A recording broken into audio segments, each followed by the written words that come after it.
Well, we're joined now from Jerusalem by the Israeli Prime Minister's spokesman, Mark Regev. Mark Regev, the operation that you're engaged in is Protective Edge, and its stated purpose is to protect Israeli civilians. How does killing children on a beach contribute to that purpose? Well, it doesn't. You have sophisticated ships offshore there with some of the best and most forensic sighting and visual capacity. It's pretty hard to confuse boys running around with a ball on a beach. Well, let me be clear here. The story with these 4 boys is a tragedy. You can't look at those pictures and not be moved.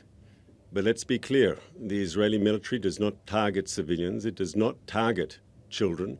And I don't believe the person who, if it was an Israeli, who fired and killed those 4 boys knew that they were children. The number of children killed so far has reached somewhere around 50, and the vast majority of all the people who've died are civilians. We get to our second incident today, where our own correspondent witnessed yet another shell coming in from the sea and hitting 3 boys, one of whom escaped actual injury, was merely shell-shocked. The father was injured. The 2 boys were injured. More civilians, more sighting, more error. That's the nature of war. That's what you're up to, war. And you seem to be happy for it to, frankly, well, if it results in dead children, dead women, that's it. War is a terrible thing. Anyone who's been in the military, anyone who's been in a war zone, your reporters who cover war know that better than anyone else. But let's be clear, we tried to end it all yesterday. There was a ceasefire proposal on the table by the Egyptians, a proposal supported by the Arab League, not known to be particularly friendly to Israel, supported by the United Nations. We supported that ceasefire proposal. We ceased all our operations against terrorist targets in Gaza for some 6 hours. And the reason the conflict is continuing today and tonight as we speak is because Hamas said no to that ceasefire proposal.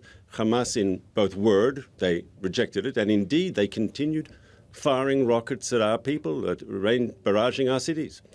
So well, I think the people of Gaza are angry. Version here is that they were never spoken to about this, because, of course, the Egyptians won't speak to them precisely because they see them as allied with the Muslim Brotherhood, whose people they've locked up in their thousands in their jails. Hamas had an opportunity for a ceasefire. Let's be clear, and I'm sure your reporters will verify everything I'm about to say. They announced the ceasefire at 10 p.m. local time. We had 11 hours to get ready for the ceasefire. It was all public. Israel, the Security Cabinet, met first thing in the morning, and we agreed to the ceasefire. We ceased all hostile activity, and we actually, almost for 7 hours, though Hamas rockets continued to rain in on our cities, we did not respond because we thought maybe Hamas needs a bit of time to get its act together, to enforce the ceasefire, but they nevertheless chose to reject a UN Arab League-sponsored proposal for a ceasefire. What does that mean? Is the Arab League working for Israel? Let's be serious for a moment here. Well, let's be serious and move on from children to geriatrics and to people with paralysis, lying in a hospital at 3:30 in the morning, the El Wafa Hospital. What was the point of bombing the El Wafa Hospital, for goodness sake? Unless I misheard, and maybe it's a different hospital, but your reporter said he was interviewing one of the medical staff and he heard outgoing rockets from the immediate vicinity. No, that was a different hospital, I'm afraid. That was a different hospital. No, but yes, but I think I understand. I said that. It could be not the same hospital. I said that. But that shows the dilemma Israel is facing. Hamas is a brutal terrorist organization that has no qualms whatsoever about shooting rockets into Israel from hospitals, schools, mosques, the middle of civilian neighborhoods. We had 100 rockets today on our cities. Over the last few days since this crisis started, we've had some 1,000 rockets raining down on our cities trying to kill our people. Well, I just heard from my correspondent while you were answering that question.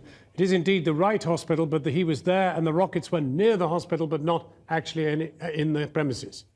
And you bombed the premises. Well, once again, hostile fire, and we were acting to try to neutralize the hostile fire. And I think the question has to be asked here of Hamas.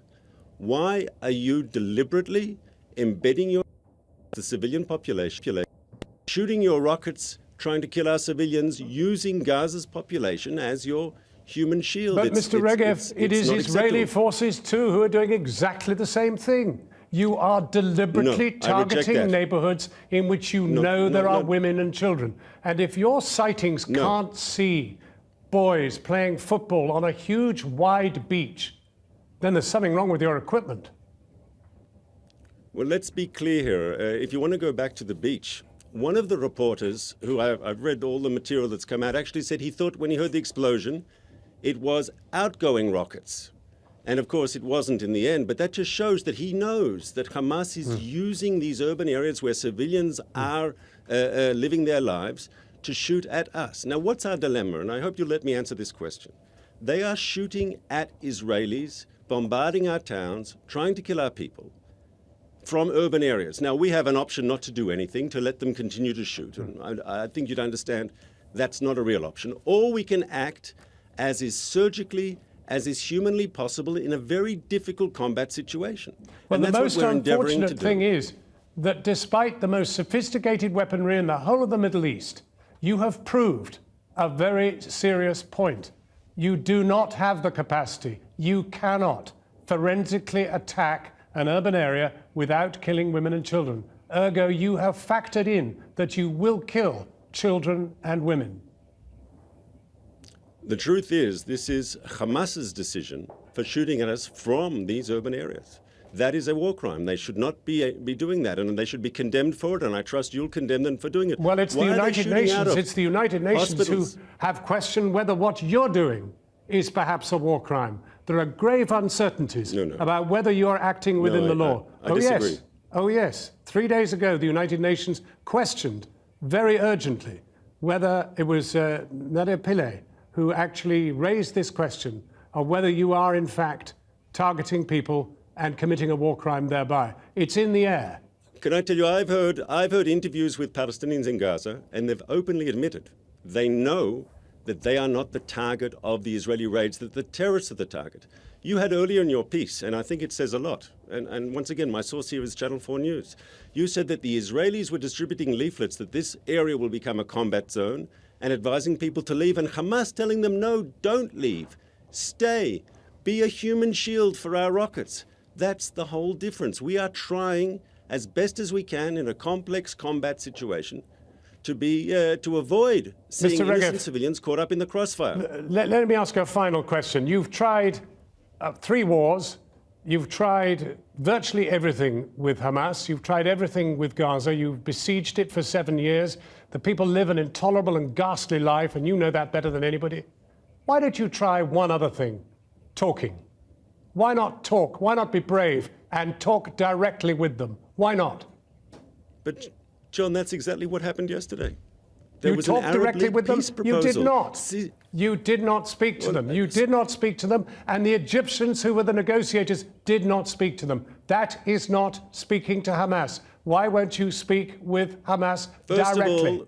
You haven't got the courage. I'm not sure. No, I'm not sure. That's not true. That's said. I spoke to all the relevant parties, and Mr. Regev, we're going to have to leave it there. I urge you to check that. But there's the question in the air. Thank you very much for joining us. Christian. Well, you can follow Jonathan Miller's tweets and blogs from Gaza on our website at channel4.com/news.